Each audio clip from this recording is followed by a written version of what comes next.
youth empowerment.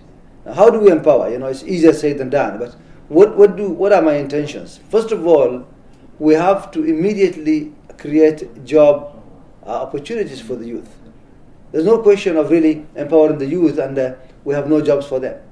And therefore, my first attention will be really, what can we do first to push as many of these young men as possible into jobs, so they can feel being part of you know, the society that is taking care of them.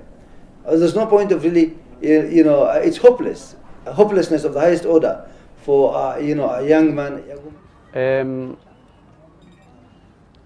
I know there's discrimination. I'm sure it's not based on gender, but because of the competition for jobs. When one job arises, so much competition for it, both male and female, I think it has introduced some form of impunity, discrimination, nepotism, clanism, whatever you call it. I think we can solve those problems by creating jobs so that we have enough jobs, and the ones which are available are given fairly, competitively, and on merit to whoever deserves, taking into consideration the issues of gender and other factors which have been, I think, collectively captured. Governor Nathif, what makes you unique or separate from the other candidates who are running for the same position? What value proposition you bring on the table?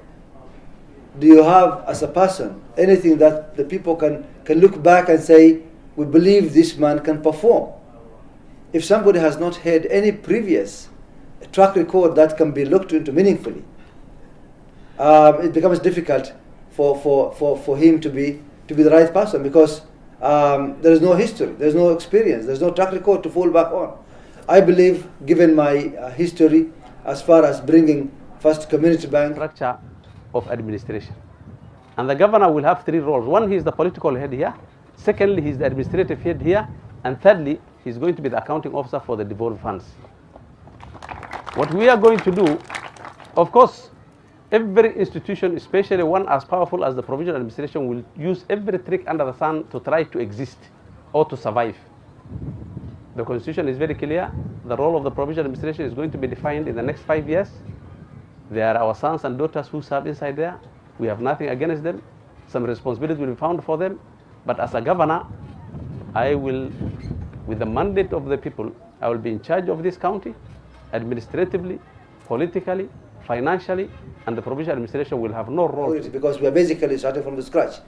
But one that in particular I really prickles me a lot is the issue of poverty. We are a county which is basically suffering from poverty, to the extent that we suffer from hunger. We are a hungry county.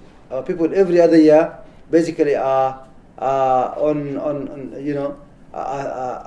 out there seeking help from the world coming all the way, feeding us with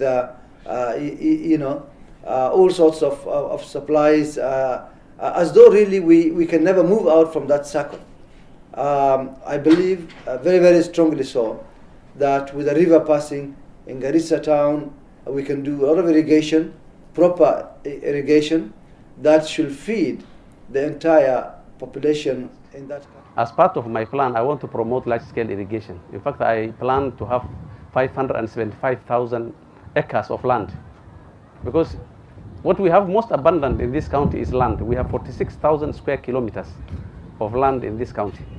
Therefore, out of that, I propose to have 575,000 irrigation acres of land and irrigation, 250,000 in Madogashe, 50,000 in Balambala, 70,000 in Burra, 75,000 in Masalani. And this irrigation will act both first as a provider of youth, of employment for the youth. We shall create 12,000 jobs out of this irrigation scheme.